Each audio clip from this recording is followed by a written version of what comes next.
same thing as last time. If it ain't broke, don't fix it. Yo, what's going on, guys? I'm Nix, and in today's video, I'm going to be showing you the best deck to hit maximum trophies on Trophy Road. Alright, without further ado, let's hop into some gameplays.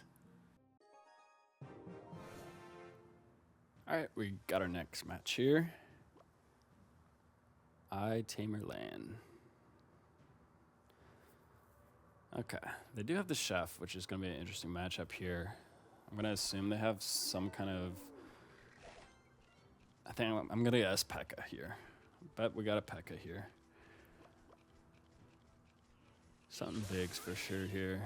Alright, he's got the E-Wiz. That's going to be unfortunate for our Mighty Miner.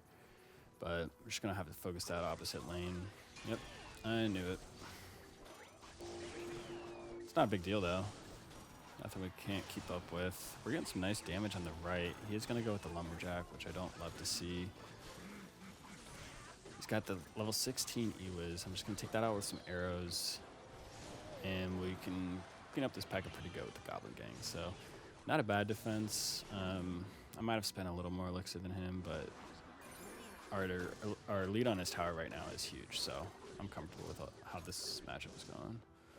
Very nice damage early. He hasn't even touched us. Definitely going to take some damage here. I'm going to wait for this dragon to die or lock on our tower before I go in with these bats. Just want to be able to clean up this balloon quickly. And I can drop my Mighty Miner in front of it. No, those bats are going to get hit first. If I was a little quicker with that, we easily would have taken that tower. But now I'm just going to go ahead and drop the bomb, which almost takes out the tower. So not too bad. He is going to activate King, which obviously doesn't matter. His tower is gone in 2 seconds. Yep. Cool. As much as I do want to play defense right now, kind of feeling on being the aggressor still for this last minute. I don't know how double elixir is going to affect this game, but he does have a good chunk of our tower gone on the right, so if we can keep things on the left, that's probably good. Obviously, we don't want him to build up a huge push or anything.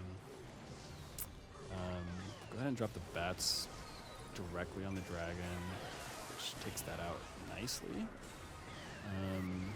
Go with the Goblin Gang and arrows, which cleans up the E-Wiz. I'm going to drop the Mighty Miner and use the bomb to hit this balloon. I don't have any other defense for that right now. And then a Firecracker in the back. Oh, that sucks. He froze us. Gets an extra hit. It's okay, though. We can switch lanes with this Mighty Miner here in a second. Just gonna wait till he locks in that Skeleton Barrel first. And then that should be a tower down. Yep, very nice. Let's take our tower in the process, but it doesn't matter because we were aggressive and got the second tower. GG.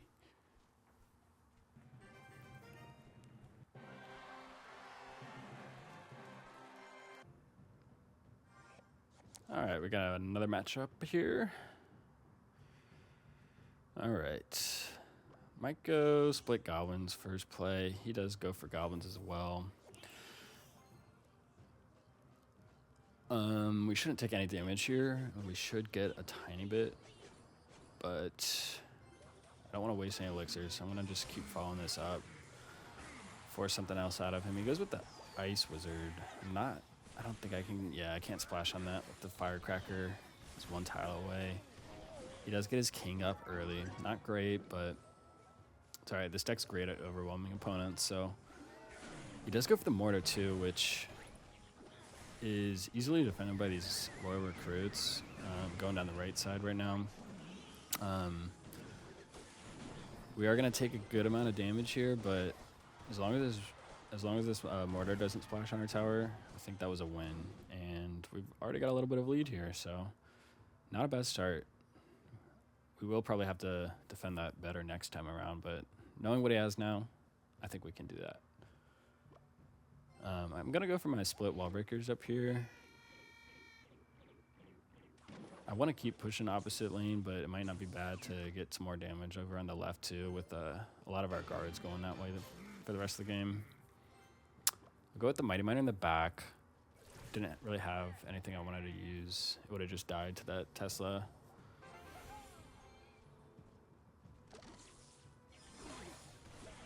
Okay. He's gonna play all defensive cards.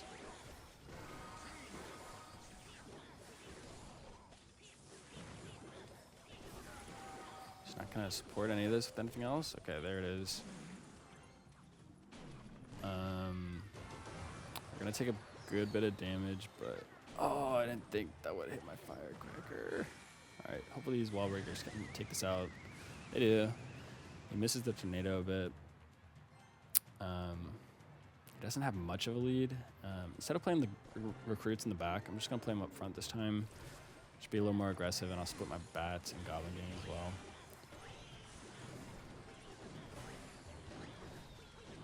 We're gonna get a little bit of chip on the right. That's exactly what we wanted.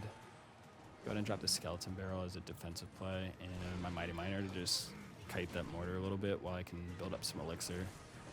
And once this gets a little bit of separation off the bridge, I'll drop these recruits as well. I just don't want that mortar to splash on it as well. Go down to Firecracker so we can splash onto both of these at once. Nice, all three of them. 2 hits, perfect. Shouldn't take damage to that. Try to block this, nice. I just want to keep that alive as long as I can. Get some great damage over on the right with those goblins. He does kill those skeletons pretty quick, that Ice Wizard, but he's got all these troops on the right, which I really don't care about right now. Same thing as last time. I'm just gonna drop this Mighty Miner to help kite the mortar if it survived, which it didn't. Drop this Firecracker to just splash a bit. Waste his arrows on that. Bad arrows in my opinion. I'll just try to distract this a little bit. Yeah, perfect. Okay, good tornado. I got way too aggressive there and overcommitted, but might be able to splash onto the tower here. Nice. Got a little bit of damage there. 1,000-point lead. And same thing as last time. If it ain't broke, don't fix it. Drop some arrows. Just gotta survive 40 seconds here. Go ahead and split my Goblin Gang to distract the mortar and the Ice Wizard. Follow up with some recruits. That mortar's gone. Deleted. Got some arrows on the tower. 26 seconds. I'll send this last Mighty Miner to distract. Splash off the Knight into the Ice Wizard and hopefully the mortar. Yep. Just follow up this skeleton army. Just trying to kill that mortar as quickly as possible before I got any shots off. We would have survived a couple probably, but better not to risk it. And just like that, we won. GG.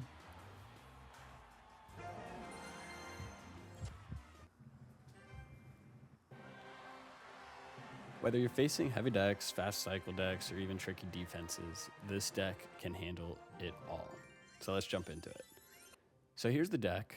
We have Evolved Royal Recruits and Evolved Firecracker for our Evos. So these 2 cards are great to play in tandem. Your Evolved Royal Recruits are really going to be your defensive wall. Obviously, this is a large number of troops you're placing at once, and it is pretty heavy in terms of your elixir, but you can defend both lanes and attack both lanes at the same time, which makes it a super valuable card. So the Evolved Firecracker can work with the Evolved Royal Recruits very well. By playing it behind it, you can get great chip damage, splash value, and continue to apply constant pressure. So the Mighty Miner in this deck is going to be a really sneaky win condition. The ability to use the bomb and change lanes just as quickly as you played it is going to be super helpful when you're baiting with cards like the Goblin Gang or the Skeleton Barrel. So lastly here we have the arrows. Cheap card, we can get a really reliable spell control for cleaning up swarms and support troops. So for defense, the Royal Recruits are going to be super strong. You can provide defense in both lanes and then build up a super strong counter push in one of those 2 lanes or even both, depending on how much elixir your opponent is going to be spending. So when defending, placing the Mighty Miner in the right spot is really key to be able to kite tanks. And once they're pulled in, you can use this bomb to blow away the support troops for huge value. On offense, you can combine the Skeleton Barrel with the Wall Breakers for nonstop pressure. If you play them at the same time, you can usually bait out an arrow, which will obviously kill the Wall Breakers, but it's not going to kill the Skeleton Barrel in time, and all those skeletons are going to land on their tower, and they're going to have nothing to defend it. All right, and that's the deck that's been helping me dominate my way to 9,000 trophies. If you guys found this helpful, hit that like button and subscribe for more decks, strategies, and tips. If you have a deck you want me to try next, drop it in the comments, and I'll be happy to give it a try. Thanks for watching, and I'll catch you in the next one.